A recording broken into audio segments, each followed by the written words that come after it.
Hello everyone, मेरे channel में आप सबका स्वागत है। मेरा नाम है मृणालिनी। चलिए देखते हैं कि आज की रीडिंग में यूनिवर्स आपको क्या मैसेज देना चाहते हैं। आज की रीडिंग में आप देख पा रहे हैं कि मैंने जो कार्ड्स हैं उनको दो पार्ट में डिवाइड किया हुआ है। इसमें जो लेफ़्ट साइड है वो आपकी सबकॉन्शियस एनर्जी है और जो राइट साइड है वो आपकी कॉन्शियस एनर्जी है। यानी कि आप ये कर रहे हो, ठीक है, और ये चीज़ें आप समझ नहीं पा रहे हो कि आप फील कर रहे हो या करने करने का आपका सोल आपको कह रहा है, या फिर आप ये जो कुछ भी कर रहे हो ये इसकी वजह से कर रहे हो, शायद वो आपको समझ में नहीं आ रहा है। जो कर रहे हो उसके बारे में अगर हम बात करें तो सबसे पहली एनर्जी मैं देख पा रही हूँ, ये डेविल एनर्जी।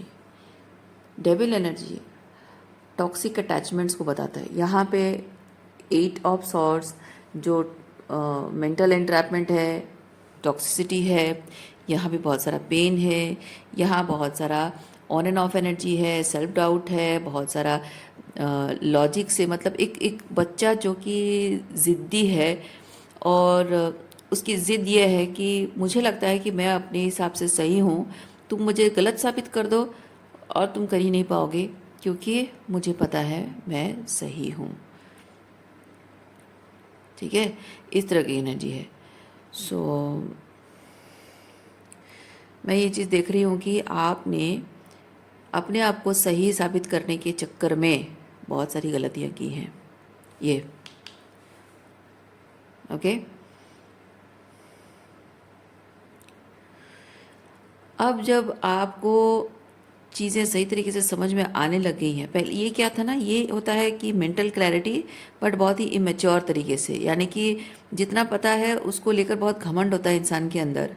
जैसे छोटे बच्चों को जैसे होता है ना, एडोलेसेंट एज और टीनेजर बच्चों को जैसे पता, उनको लगता है कि हमको बहुत कुछ पता है। स्पेसिफिकली एडोलेसेंट्स को, उनको लगता है कि मुझे जो पता है बस सब वही सही है और इनको कुछ नहीं पता है।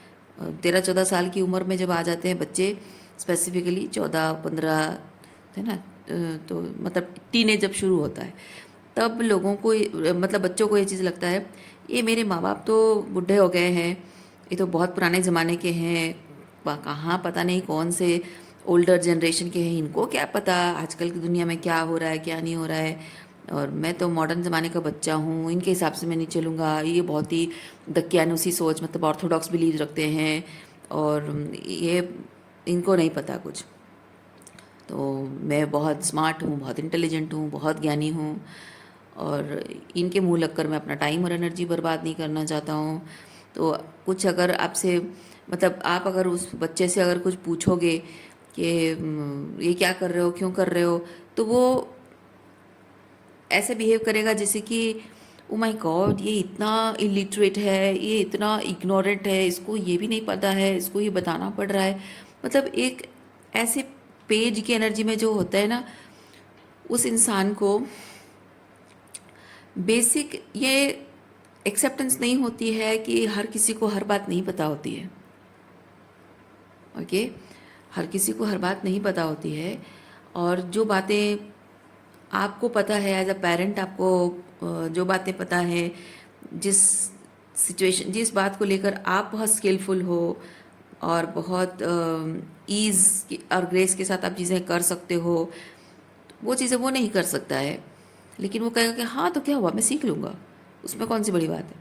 लेकिन जब आप उससे कुछ सीखना चाहते हो या उससे कुछ जानकारी पाना चाहते हो, तो ये नहीं सोचता है कि हाँ कोई बात नहीं, नई जनरेशन की चीज़ है तो मम्मी पापा को नहीं पता, तो देख लेंगे, सीख लेंगे, जान जाएंगे। नहीं, वो तब आपको क्रिटिसाइज़ करने लग जाता है, ओ माय गॉड इनको कुछ नहीं पता है, सो इलिटरेट, इस तरह के ईगो होता है।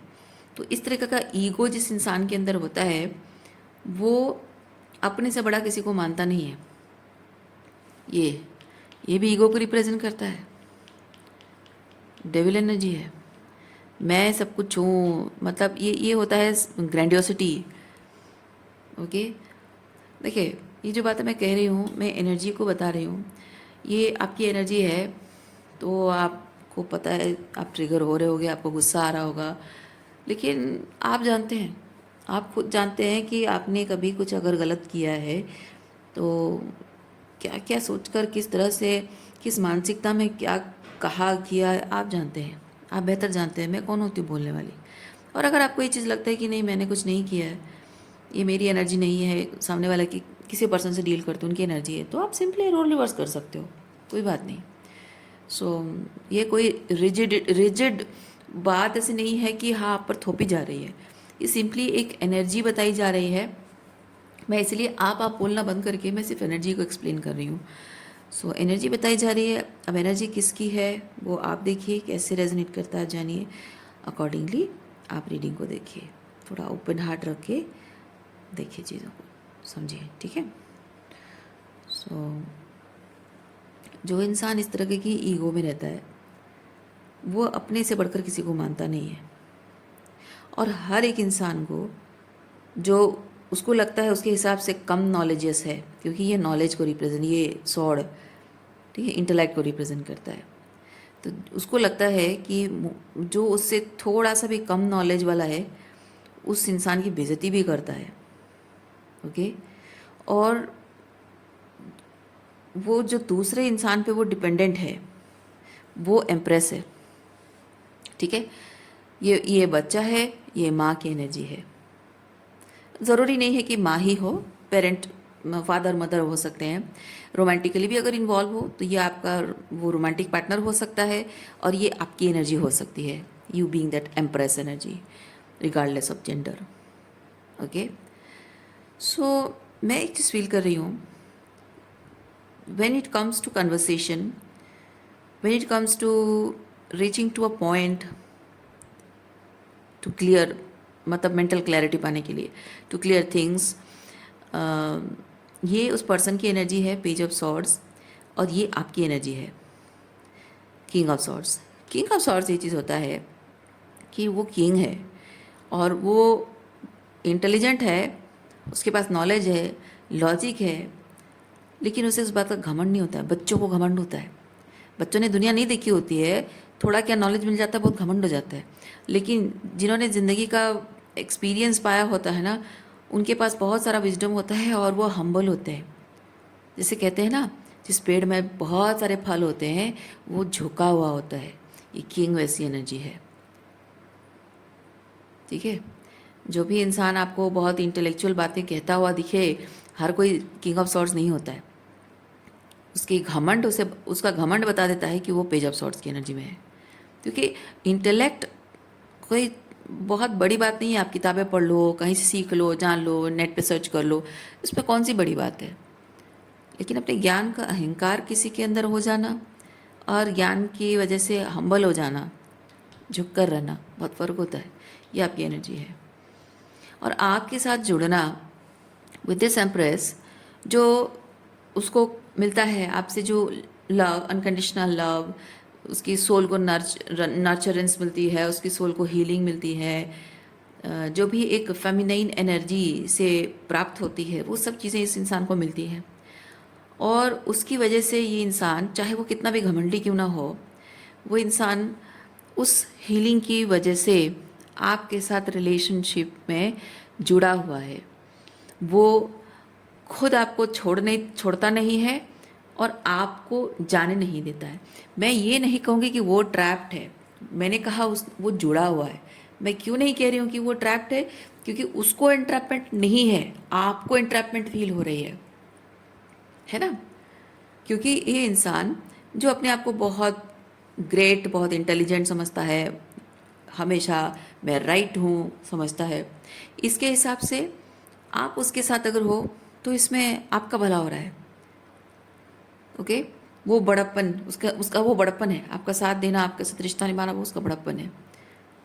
आपकी बात को सुनना, समझना, या फिर आपके द सो कॉल्ड मूर्खता के बावजूद भी, मतलब आप मूर्ख हो नहीं, पर इसके हिसाब से, इसके अहंकार के हिसाब से, है ना। द सो कॉल्ड मूर्खता को अगर जानते हुए भी वो आपको इम्पोर्टेंस देता है, प्रायोरिटी देता है, आपकी बात सुनता है, तो ये आपके लिए बहुत प्रिविलेज की बात है। तो इसके लिए वो एंट्रैप नहीं फील करता है। लेकिन वो जिस तरीक़ा का बिहेवियर आपके साथ करता है, ये जो आप अपनी बात रखते हो, बहुत ही काइंड एंड हम बहुत ही मतलब अपनी बात बोलते हो लेकिन बहुत हम्बल तरीके से बोलते हो, इस पर्सन को ये लगता होगा कि आप जो कुछ भी बोल रहे हो उस बात के लिए आपके अंदर क्लैरिटी नहीं है और बहुत ही को डिपेंडेंट हो, या फिर थोड़ा सा कंफ्यूजन में हो, खुद ही कॉन्फ्लिक्टेड हो कि आप क्या बोल रहे हो क्या नहीं। क्योंकि जो इंसान बहुत ही हम्बल तरीके से अपनी बात रखता है ना, वो ईगो नहीं शो करता है, चिल्ला कर नहीं बोलता है। ओके। बात करते वक्त आप से, या फिर अगर आप या तुम शब्द इस्तेमाल किया जाता है तो गुस्से में वो तू में नहीं होता रहता है। ओके। और ऐसा है कि क्योंकि वैसे मैं ये नहीं फील कर रही हूँ कि ये इंसान ऐसा करता है, क्योंकि जो आपसे तू में उतर आना ये वॉन्ड एनर्जी है, वॉन्ड है, ईगो, गुस्सा वाला ईगो, ये नॉन इंटेलेक्ट का ईगो है। ठीक है। सो इसमें ये चीज़ होता है कि भले वो आपको बहुत ही रिस्पेक्टफुल तरीके से बात करता होगा, लेकिन उसके उसके बातों में ना टॉन्टिंग होगी, टॉन्ट होगा, और उसकी बातों में बहुत ज़्यादा सरकेज़म होगा। ठीक है। क्रिटिसिज्म, सरकेज़म, जजमेंट, हमेशा आपकी हर बात को करेक्ट करने की कोशिश करना, स्पेलिंग करेक्ट करने की कोशिश करना, प्रोनाउंसिएशन करेक्ट करने की कोशिश करना, इस तरीके की एनर्जी होती है पेज ऑफ सॉर्ड्स में। तो ये जो चीज़ होता है ना कि आप, जैसे कि आप दोनों के बीच में कोई झगड़ा हुआ है, और झगड़े के बाद जब आप कर रहे हो, बात कर रहे हो, तो बात करते करते आपके मुंह से ऐसे ही बस आपका ध्यान इस बात पर है कि हमारी प्रॉब्लम सॉल्व हो जाए, रिजॉल्व हो जाए, और ऐसे बोलते बोलते आपने कुछ कहा जिसमें आपका प्रोनाउंसिएशन गलत हो रहा है, तो बस वो उस चीज़ को बोलने लगे। मतलब क्या मैं कहना क्या चाह रही हूँ, मैं कहना ये चाह रही हूँ कि आप सीरियस मैटर पर बात कर रहे हो। ठीक है। यू बीइंग दैट एम्प्रेस, आप रिलेशनशिप में जो प्रॉब्लम है उसको लेकर सीरियस मैटर पर बात कर रहे हो, लेकिन ये आपको जज कर रहा है हर चीज़ में। उसका ध्यान इस चीज़ पर नहीं है कि उसने क्या गलत किया है, उसे क्या करना चाहिए था, क्या नहीं करना चाहिए था, उस पर उसका फोकस कभी नहीं रहता है। उसका फोकस सिर्फ इस चीज़ पर रहता है कि वो हर बात पे आपको जज करे। मतलब इसकी नज़र में हमेशा यही चीज़ रहता है कि कैसे आप में गलतियाँ निकाले, आपकी गलतियाँ जितनी गिनेगा उतना ही वो अपने बारे में अच्छा फील करेगा, और उस चीज़ से उसे बहुत ग्रेटिफिकेशन मिलता है, बहुत ईगो बूस्ट होता है उसका। मैं वो कहना चाह रही हूँ। तो एग्जाम्पल जो मैंने दिया वो भी हो सकता है, कुछ और चीज़ें भी हो सकती हैं, और मेन चीज़ वही है, टॉपिक से भटकना। एक टॉपिक के बारे में बात हो रही है, वो याद करता रहता है, चुपचाप बैठ के सोचता होगा, याद करता होगा कि हाँ, कब मेरे साथ इसने बुरा व्यवहार किया था, कब गुस्सा किया था, कब बेइज्जती की थी मेरी, अच्छा ये चीज़, हाँ। तो इमीडिएटली ना जब आप बोलते रहोगे, आपके चुप होने के बाद वही चीज़ वो बोलना शुरू कर देगा। वो दूसरा टॉपिक होगा, एक एब्सोल्युटली डिफरेंट टॉपिक, उस पर बोलने लग जाएगा। हाँ, तुमने तो उस टाइम पे तो ऐसा कहा था, वैसा किया था। मतलब प्रॉब्लम जो है उसको रिजॉल्व करना उसका मेन फोकस नहीं है। मेन फोकस है आपको नीचा दिखाना, आपको बुरा फील करना, आपको अपमानित करना, जिससे कि उसका ईगो बूस्ट होता है। सिंपली मैं वो चीज़ कहना चाह रही हूँ। और ये सब जो आपके रिलेशनशिप में हुआ है, this brings lots of psychological trauma. किसी इंसान से बात करना मतलब कंटिन्यूअसली एक, मतलब रेडी होना, एक साइकोलॉजिकल ट्रॉमा के लिए रेडी होना है। और ये चीज़ विद द टावर, मैं चीज़ फील करती हूँ कि आपने विद द हर्मिट आपने बहुत टाइम दिया है इस रिलेशनशिप को, बहुत टाइम लिया है, और जब टाइम दिया है इस इंसान को तो ये 9 ऑफ सॉर्ड्स की एनर्जी में आए हो। जब टाइम लिया है मतलब अपने आप के लिए टाइम लिया है, सोचने समझने के लिए कि इस सिचुएशन के बारे में मैं अपने कमिटमेंट्स को लेकर क्या करूँ। And ultimately you ended up doing this tower, you ended up ending the relationship. Enough is enough, ये होता है वही चीज़, enough is enough, I am dropping everything. Okay, वो चीज़ हुआ है।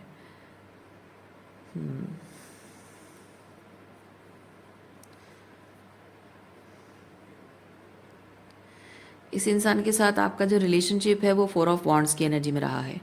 मे बी ये आपका स्पाउस है, क्योंकि ये मैरिज को भी रिप्रेजेंट करता है। मे बी फैमिली मेम्बर हो सकते हैं, और मे बी आपका ट्विन फ्लेम हो सकता है। लेकिन इस रिश्ते को आपको आपको हमेशा से लगता रहा है कि इस रिश्ते में रहकर ही मुझे एस ऑफ कप्स मिला है, लेकिन इस इंसान ने अपने इसी बर्ताव की वजह से साबित कर दिया है कि इस इंसान को छोड़कर ही आपको एस ऑफ कप्स मिलेगा। और ज़िंदगी भर शायद इसी गलतफहमी में आप रहे हो कि इसके साथ या इन लोगों के साथ रहकर ही मुझे सब कप्स मिलेगा, और उस चीज़ की वजह से आप अभी 9 ऑफ सॉर्ड्स की एनर्जी में हो। मतलब ऐसे कैसे होने दिया मैंने, क्यों किया मैंने, क्यों भरोसा किया मैंने, क्यों मैंने पहले नहीं सोचा, क्यों मैंने समय रहते चीज़ों को हैंडल नहीं किया, मेरे पास एट्सेट्रा टाइम पे ऑप्शन मतलब मौका था। शादी के 2 साल बाद मुझे मौका मिला था, नहीं कर पाई मैं, क्यों नहीं किया, इतना टाइम क्यों मैंने लिया। जब मेरे बच्चे पैदा हो गए उस वक्त मुझे ये मौका मिला था ये सब ख़त्म करने का, बच्चा होने से पहले मौका मिला था करने का, नहीं किया मैंने ख़त्म। फिर मतलब इसी तरह से अपने आप को हमेशा बहुत सारे सवालों में उलझे रहना, ये मैंने ऐसा क्यों होने दिया, उसको ऐसा मैंने क्यों करने दिया। तो अपने ही डिसीजंस, एक्शंस, चॉइसेस इस इंसान के साथ रिलेटेड, ठीक है, जो भी डिसीजंस, एक्शन और चॉइसेस लिए हैं उसको आप बार बार सोच सोच कर आप खुद को परेशान कर रहे हो। ये आपकी कॉन्शियस एनर्जी है। सबकॉन्शियस एनर्जी ये है कि ये जो कुछ भी हुआ है ये क्यों हुआ है वो आप नहीं जानते हैं। आप सबकॉन्शियसली कुछ करते जा रहे हो बिकॉज ऑफ समथिंग, वो जो क्यों है ना वो। तो ये जो कुछ भी आपने मैनिफेस्ट किया है, आपको लगता रहा है कि ये मेरे नसीब में था, लेकिन देखिए यहाँ पे मून कार्ड है। मून कार्ड कहता है कि आपके नसीब में ये नहीं था, आपके कर्मा में ये इन्वॉल्व था। यानी कि सबकॉन्शियसली आप ये चीज़ कर रहे थे, मैनिफेस्ट कर रहे थे, कर्मा था। और कर्मा, कार्मिक एंटेंगलमेंट इसलिए था क्योंकि आप अपने सोल के साथ ये, अगर चलिए हम सोल की बात ना भी करें, मैं कहना ये चाहती हूँ आप अपनी सोल के साथ ये कार्मिक एंटेंगलमेंट का जो है पैटर्न लेकर आए हैं उसे हील करने के लिए। आप अगर नहीं मानते हो पास्ट लाइफ, आने वाले लाइफ के बारे में अगर नहीं भी मानते हो, कोई बात नहीं। तो मैं इसको थोड़ा सा अगर सिंप्लीफाई करके कहूँ तो ये जो कार्मिक एंटेंगलमेंट आप लेकर आए हो अपने लाइफ में, सबकॉन्शियस में बहुत सारे आपके ऐसे लिमिटेशंस हैं, बिलीफ सिस्टम हैं, ऐसे आपके फियर्स हैं, इनसिक्योरिटीज़ हैं, और पैटर्न्स, बहुत सारे पैटर्न्स ऐसे डेवलप हुए हैं जो कि आपके हाईएस्ट गुड को सर्व नहीं करता है। ये तो मान सकते हो आप, अगर आप पुनर्जन्म, पूर्वजन्म के बारे में नहीं मानते हो, है ना। इस तरह के इंसान को मैनिफेस्ट अगर कर रहे हो तो आपको देखना होगा कि क्या आपके बचपन में आपको ऐसे लोग मिले हैं। सीधी सी बात यह है कि आपके पेरेंट्स, माता पिता, आपके भाई बहन, क्योंकि शुरुआत होती है माता पिता से, फिर उसके बाद भाई बहन से, क्योंकि माँ बाप जैसा बिहेव करते हैं भाई बहन उनका देखा देखी आपके साथ एग्जैक्टली वही बिहेव करते हैं, और उसके बाद वो पैटर्न डेवलप होता है उस सिचुएशन को हैंडल करने के लिए, क्योंकि उनके साथ रहकर, ठीक है, उनके साथ रहकर आपको उनके साथ एनी हाउ कोप अप करना पड़ता है, एडजस्टमेंट्स करने पड़ते हैं। क्यों? क्योंकि उनका दिल जीतना होता है, उनका प्यार पाना होता है, क्योंकि आपको उनके साथ रिश्ता निभाना है, उनकी पूरी ज़िंदगी आपको उनके साथ रिलेशनशिप चाहिए, है ना। तो आप क्या करते हो, उनको अटेंशन देते हो। मतलब आप अपनी ज़िंदगी में जो आप खुद अपने हीरो हो, आप अपनी ज़िंदगी की कहानी में उनको हीरो बना लेते हो।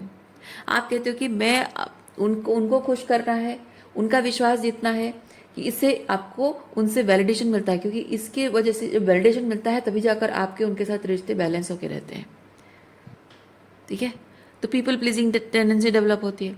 उससे ये चीज़ होता है कि आप उनको अपनी ज़िंदगी में सेंटर स्टेज में रखते हो, और जो कुछ भी आप करते हो जीवन को, अपने आप को लेकर, अपने पढ़ाई, अपने शादी, अपने डिसीजंस, अपने चॉइसेस, अपने हर चीज़, कैसे कपड़े पहनोगे, कैसे ज़िंदगी जियोगे, कैसे हेयर स्टाइल करोगे, कैसे खाना खाओगे, कैसे रहन सहन खान पान, हर चीज़ ज़िंदगी में, मतलब आप जैसे आप नहीं हो, आप कंप्लीटली एक कठपुतला बन जाते हो उनके नज़र से। मतलब आपके पापा क्या चाहते हैं, मम्मी क्या चाहती है, भाई बहन क्या चाहते हैं, दोस्त क्या चाहते हैं, उस हिसाब से आप अपने आप को एक अलग अलग परसोना क्रिएट करते हो। पापा के लिए एक अलग परसोना, मम्मी के लिए एक अलग परसोना, भाई बहन के लिए, भाई के लिए एक अलग परसोना, बहन के लिए एक अलग परसोना, दोस्तों के लिए, बॉयफ्रेंड के लिए, सबके लिए अलग अलग परसोना क्रिएट करते हो। क्यों? क्योंकि किसको क्या पसंद है उस हिसाब से आपको वो बनना है। दूसरों को सेंटर स्टेज में ला रहे हो और उनके साथ रिश्ते वर्कआउट करने के लिए, उनको खुश करने के लिए, पीपल प्लीजिंग करने के लिए आप कोशिश कर रहे हो। ये चीज़ें जब आप करते रहते हो, एक टाइम ऐसा आता है कि आप खुद को पहचानना भूल जाते हो। ये आप हैं, स्ट्रेंथ आपका ऑथेंटिक सेल्फ है।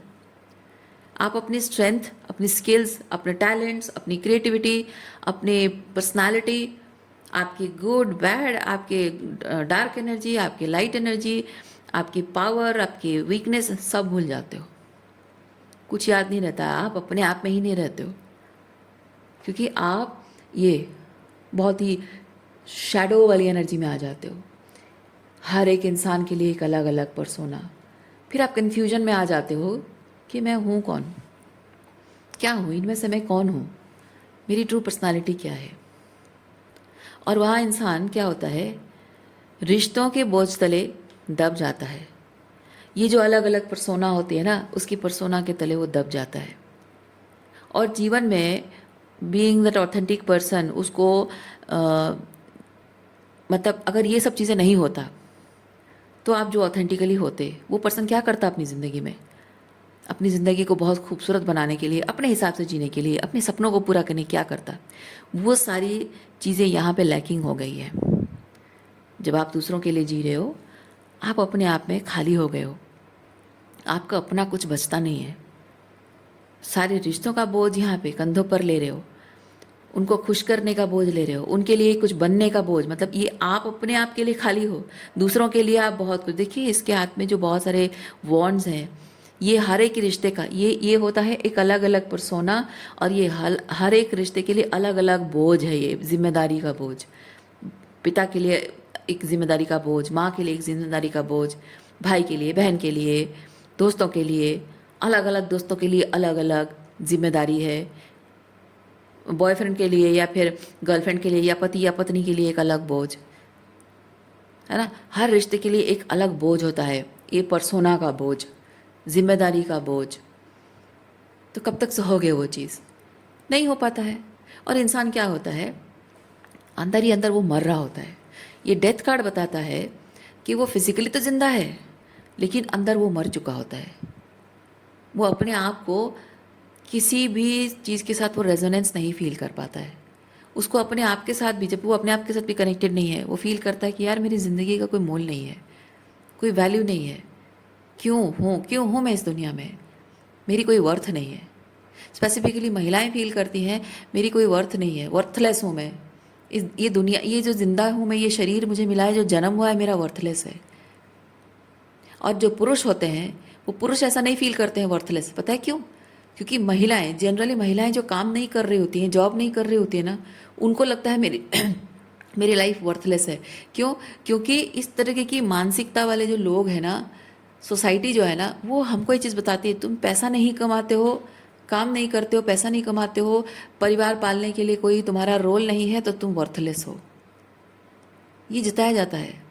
और ये बोलकर नहीं जताया जाता है, आपको नहीं बोला जाता है। लोग कहेंगे आपको कि हाँ तुम, कहें नहीं नहीं तुम्हें जॉब करने की ज़रूरत नहीं है। कहेंगे तुम्हें क्या ज़रूरत है जॉब करने की, तुम घर में आराम से बैठो, मैं हूँ कमाने के लिए। पर फिर ये पैसे कमाने का बोझ कैसे होता है?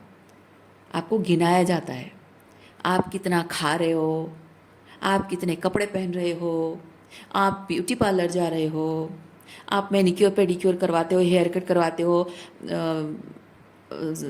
स्पा करवाते हो, हर एक पैसा गिना जाता है। आपका सैंडल कितना है गिना जाता है, कितने आपके पास बैग्स हैं गिना जाता है। मैं उन लोगों के लिए नहीं कह रही हूँ जिनके पास एकदम मतलब अपनी ज़रूरत से ज़्यादा बहुत सारे 10 12 15 जूते चप्पल और बैग्स होते होंगे, हर एक ड्रेस के साथ मैचिंग होती है, मैं उनकी बात नहीं कर रही हूँ। पर जब आप एक पति पत्नी के रिश्ते में हैं, तो जब पति के ऊपर आप डिपेंडेंट हो, या फिर बेटी हो अगर बाप के ऊपर डिपेंडेंट हो, मतलब पिता के ऊपर डिपेंडेंट हो, तो आपको आपके पिता या आपके जो पति हैं उनको चाहिए कि वो आपको पैसों का बोझ ना समझे, मतलब अपने आप पर एक जिम्मेदारी का बोझ ना महसूस कराएं।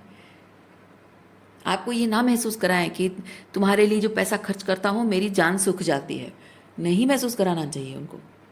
और आपको पूरा हक है, आप जब कोई जॉब नहीं कर रहे हो, पढ़ाई कर रहे हो, तो आप अपने फ्यूचर के लिए अभी प्रिपरेशन कर रहे हो, तो पिता का और माँ का जिम्मेदारी बनता है कि आपको कभी भी पैसों की चिंता नहीं करने देनी चाहिए। हाँ, उनको समझाना चाहिए कि फालतू के खर्चे नहीं करने चाहिए, लेकिन जहाँ आपके छोटे छोटे शौक हैं जो बच्चों को उसी टाइम पे पूरे होने चाहिए, क्योंकि बड़े होने के बाद जब वो पढ़ाई ख़त्म हो जाती है, जॉब करते हैं या फिर शादी करते हैं, उसके बाद वो छोटे छोटे कुछ शौक होते हैं जो उस वक्त और मज़ा नहीं आता है, वो शौक पूरे करनी चाहिए। उसमें नहीं बोलना चाहिए कि तुम शादी करके कर लेना, शादी के बाद तुम अपने हस्बैंड के साथ एंजॉय कर लेना, घूम लेना, ये फिर ये कर लेना, वो कर लेना।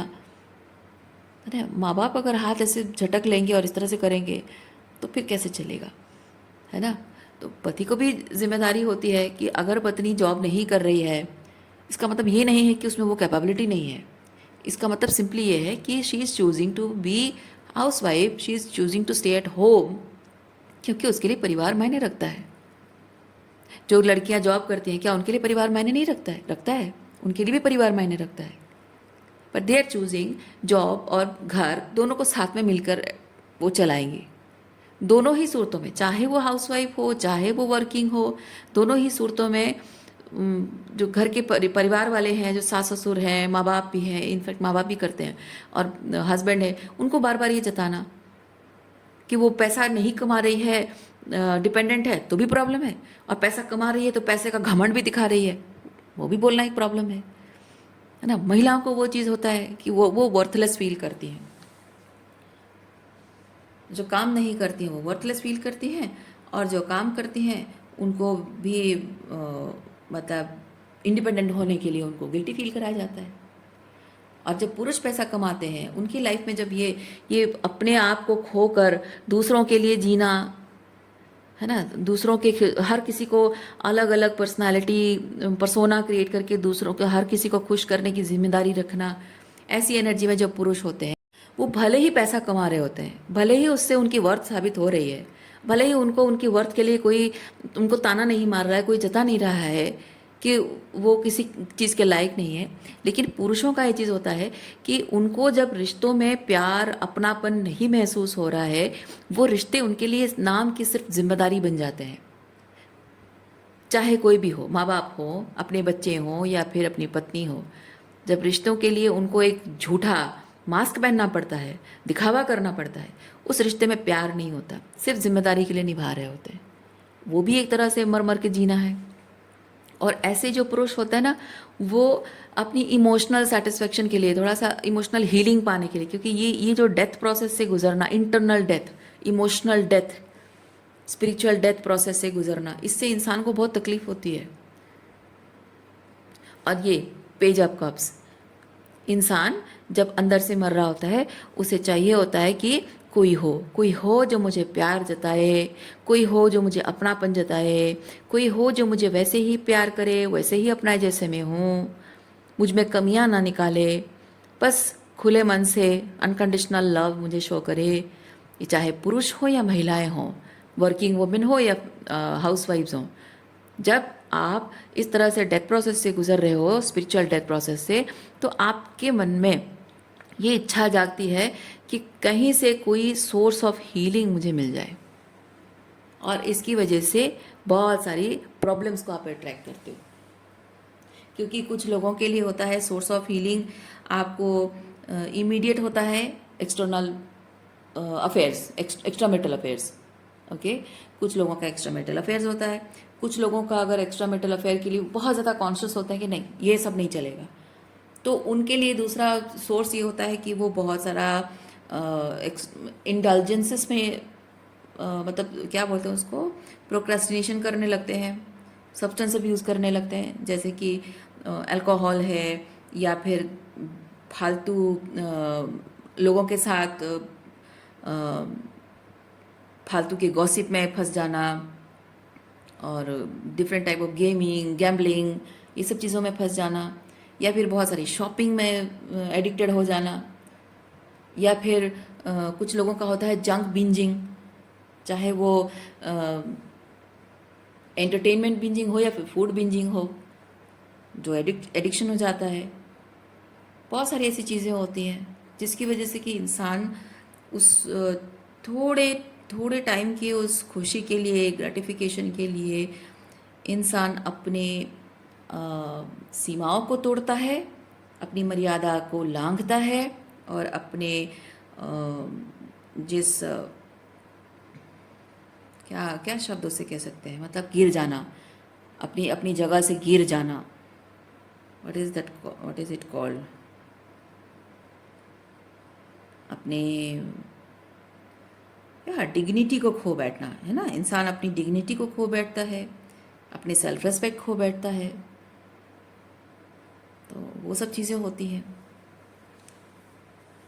तो ये मैं कहना ये चाह रही हूँ, ये जो भी इस सेट ऑफ कार्ड्स में मैंने जो एक्सप्लेन किया, तो इसमें क्या होता है, ये जो आप थोड़ी सी हीलिंग चाहते हो, तो ये थोड़ी सी हीलिंग मिल जाए। यहाँ पे क्या होता है कि आपको ब्रेड क्रम्स मिलता है, ठीक है, आपको ब्रेड क्रम्स मिलता है, और आपको थोड़ी सी भी खुशी मिलती है, आपको लगता है कि हाँ इतना भी मिल रहा है बहुत है यार, and that is the mind set, like mind set, ठीक है, इतना भी मिलता है बहुत है, इसी के सहारे में जी लूँगा।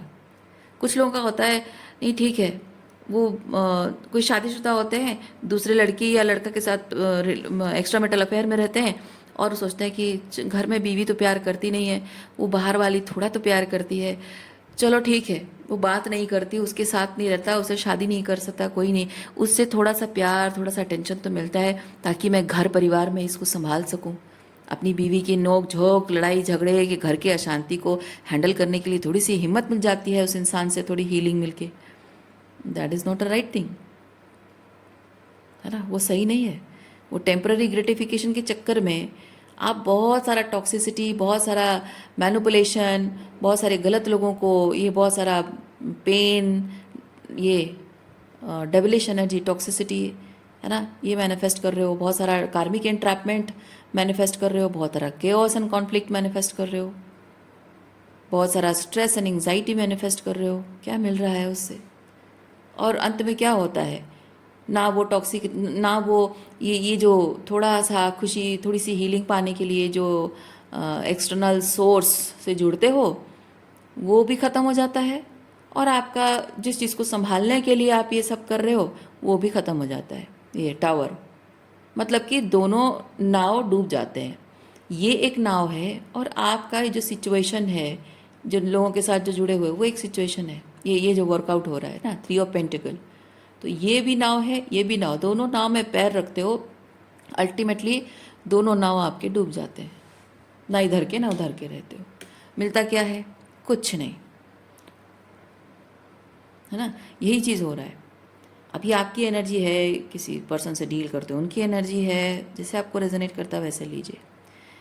तो मैं यहाँ पे इस रीडिंग मैं फील कर रही हूँ कि यूनिवर्स इस रीडिंग के माध्यम से आपको सिर्फ ये बताना चाह रहा है कि कैसे ये सबकॉन्शियसली ये जो चीज़ें हो रही हैं, इसकी वजह से क्या क्या चीज़ें आप अपनी ज़िंदगी में, अपने कॉन्शियस वर्ल्ड में, 3D वर्ल्ड में मैनिफेस्ट कर रहे हो, ये आपको देखना है।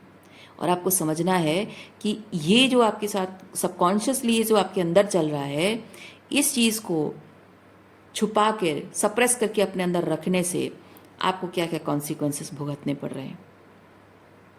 तो मैं कहना ये चाह रही हूँ, तो यूनिवर्स आपको मैसेज दे रहा है, तो मैं कहना चाह रही हूँ, ये जो सबकॉन्शियस में चीज़ें हैं ना, इसको जब तक आप हील नहीं करोगे, इस पेन को, इस तकलीफ़ को, इस डर को, इस इनसिक्योरिटी को, इस पीपल प्लीजिंग को, इस कोडिपेंडेंसी को अगर आप डेथ नहीं दोगे, ख़त्म नहीं करोगे तो फिर आप इसी तरह टॉक्सिसिटी को मैनिफेस्ट करते रहोगे। ये चलता रहेगा, नेवर एंडिंग साइकिल चलता रहेगा।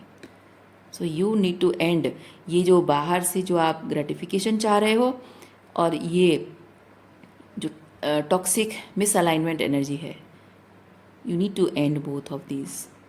अब करना क्या है, करना क्या है वो भी बताऊंगी। क्या क्या नहीं करना है वो तो बताया, पर क्या करना है नहीं बताऊंगी तो कैसे चलेगा। करना ये है कि ये जो आप एक्सटर्नल ग्रेटिफिकेशन, थोड़ी सी हीलिंग एक्सटर्नल तरीके से जो आप लेते हो, इसे बंद करना है। जैसे अल्कोहल है, एक्स्ट्रा मेटल अफेयर किसी का है, या फिर किसी ऐसे दोस्त पे को डिपेंडेंट हो जो कि जिसे कि अपनी इमोशनल जो भी ट्रॉमा है, तकलीफ है, उसको वेंटिंग करने के लिए इस्तेमाल करते हो, और मे बी वो पर्सन भी शायद आपको इस्तेमाल करता हो। In any way what ever it may be, ये जो हीलिंग का सोर्स है एक्सटर्नल है, आपको इसे इंटरनल सोर्स बनाना होगा। कैसे? इस जगह पे कौन है, क्या है, उसे हटाना है। चाहे वो अल्कोहल है, चाहे जंक बिंजिंग हो, चाहे सोशल मीडिया हो, चाहे कोई इंसान हो, उसको हटाना है। और ये आपको खुद बनना है, ये हीलिंग, सोर्स ऑफ हीलिंग आपको खुद बनना है। यानी कि सेल्फ लव में ऑपरेट करना है, ये एम्प्रेस एनर्जी में आपको आना है। ठीक है? तो इस एम्प्रेस एनर्जी में जब आओगे, अपने लिए आओगे। अब तक क्या है, आप अपने दूसरे रिश्तों के लिए आप एम्प्रेस एनर्जी में थे। अब आपको अपनी हीलिंग के लिए अपने आप को एम्प्रेस एनर्जी में लाना है, अपने लिए। ठीक है? खुद के लिए एम्प्रेस बनना है। तो उससे ये चीज़ होगा कि जो भी आपकी लाइफ में ये एक्सटर्नल चीज़ है उसकी डेथ होगी, और ये जो टॉक्सिक मिसअलाइनमेंट चीज़ें हैं जिसकी वजह से कि ये सब सारे पेन, ये देखिए सारे के सारे सॉर्ड कार्ड हैं, ये सॉर्ड कार्ड है दोनों, ये सॉर्ड कार्ड है ना, वो ये सॉर्ड है। ये सारी जो आपको तकलीफ़ें, जैसे चुभता है ना, जब खंजर, चाकू खंजर लगे या तलवार लगे, ब्लड निकलता है कि नहीं? सिर्फ चुभता नहीं है, खून निकल आता है। यानी कि खून के आंसू रोना, ये जो टॉक्सिक रिलेशनशिप के वजह से ये जो खून के आंसू रो रहे हो ना, ये आपको ख़त्म करना पड़ेगा। You have to give death to this thing and this thing, and you have to embody this thing to and become this empress for yourself. और ऐसे में आप अपने आप को अकेला पाओगे, क्योंकि whenever you give death to this type of situations, ये लोग आपकी ज़िंदगी से एलिमिनेट हो जाते हैं, और आप ये विद द डेथ आप अकेले रह जाते हो। जैसे इंसान मौत से, हर दुनिया में हर एक इंसान मौत से डरता है, लेकिन जिसने एक बार मौत को जीत लिया वो किसी चीज़ से नहीं डरता है। Spiritually speaking, when you go through this spiritual transformation, you and your older version. Older version इस पे को डिपेंडेंट, इस पे को डिपेंडेंट है, जिसके अंदर अपने आप के लिए कुछ नहीं है। You have to end this older version. तो जब वो आपके अंदर का जो वो लैकिंग वाला एनर्जी मर जाता है, तो ये आपकी पावर, ये वाला एनर्जी आपकी एक्टिवेट हो जाती है, उसकी रीबर्थ होती है, आपका ओल्डर वर्जन, ये death, and this is your authentic version rising. मैं नहीं कहूँगी कि रीबर्थ होती है, मैं कहूँगी राइज होता है, क्योंकि ये है, ये आपके अंदर है। हर एक इंसान के अंदर ये स्ट्रेंथ के साथ ये जो पावर है आपकी सेल्फ एम्पावरमेंट ना, ये होती है हर एक इंसान के अंदर। ऑथेंटिक सेल्फ हर किसी की होती है, बस वो छुपा रहता है। हम डरते हैं, हम दुनिया में सब लोग डरते हैं, इसलिए बेवजह इसको यहाँ पे स्ट्रेंथ नहीं बोला गया है, इसको करेज कार्ड ऐसे ही नहीं बोला जाता है। क्योंकि जब आप अपने ऑथेंटिक सेल्फ में आते हो ना, तो ये जो आपकी जो मुखौटे आपने पहन रखे हैं, ये सारे मुखौटे गिर जाते हैं। हर एक रिश्ते में जो भी जिम्मेदारी आप निभा रहे होते हो, वो जिम्मेदारी विड्रॉ हो जाती है, क्योंकि मुखौटे उतर गए तो लोगों को आपका असली ऑथेंटिक सेल्फ दिख गया ना, फिर लोग अपना असली चेहरा दिखाना शुरू कर देते हैं। और जैसे लोग अपना असली चेहरा दिखाना शुरू कर देते हैं, आपको समझ में आ जाता है ऑटोमेटिक, ये कार्मिक बैगेजेस भगवान आपको इस तरह से सिचुएशन में कर देगा कि ये कार्मिक बैगेजेस ना छोड़कर आपके पास और कोई चारा नहीं रहेगा। और हम यही नहीं चाहते हैं, हम सब ह्यूमन बीइंग ये नहीं चाहते हैं, क्योंकि ये और ये है ना, झूठा मास्क और ये झूठी जिम्मेदारियाँ अपने आप को ख़त्म करके, झूठी जिम्मेदारियाँ ये जो निभाते रहते हैं ना हम, ये क्यों करते हैं? क्योंकि हमें हमारे अपनों का साथ चाहिए होता है, हमें लोगों का साथ चाहिए होता है, क्योंकि हम अकेले जीना नहीं चाहते हैं। हमें ज़िंदगी में हमेशा अपने आसपास लोग चाहिए। लोग हैं मतलब प्यार है, और मतलब वैलिडेशन है। प्यार तो छोड़ो, बात की बात है, लोग साथ में हैं मतलब वैलिडेशन है। किसी ना किसी तरीके से कोई ना कोई वैलिडेशन मिल जाती है। सिंपल तरीका होता है, लोगों के लिए कुछ करके वैलिडेशन मिलता है ना। और वो जो वैलिडेशन मिलता है ना, वो हमें जीने की तसल्ली देता है। क्यों? क्योंकि वो वैलिडेशन से हमारा ईगो बूस्ट होता है। ये जो ऑथेंटिक सेल्फ हमारा हम सप्रेस करके रखते हैं ना, ये ईगो को भी रिप्रेजेंट करता है, सेल्फ रेस्पेक्ट को भी रिप्रेजेंट करता है, ईगो को भी। तो अपने सेल्फ रेस्पेक्ट के लिए इनको छोड़ दिया जाता है, लेकिन इनके साथ रहने के लिए थोड़ा सा ईगो बूस्ट होना ज़रूरी होता है। क्योंकि ये लोग जो होते हैं ना, ऐसे ऐसे ज़िंदगी जो जीते हो आप, उससे क्या होता है, आप अपने आप को खो देते हो। तो आपका ईगो कहाँ कहाँ चला जाता है, सेल्फ रेस्पेक्ट कहाँ गायब हो जाता है। अपने आप को बहुत ही तुच्छ की नज़र से देखते हो, है ना। अपने आप के बारे में मिरर में देखकर बुरा लगता है, खराब लगता है अपने आप के बारे में। इसीलिए ये जो थोड़ा सा ईगो बूस्ट करने के लिए ना, ये एक्सटर्नल सोर्स से जुड़ना ज़रूरी हो जाता है।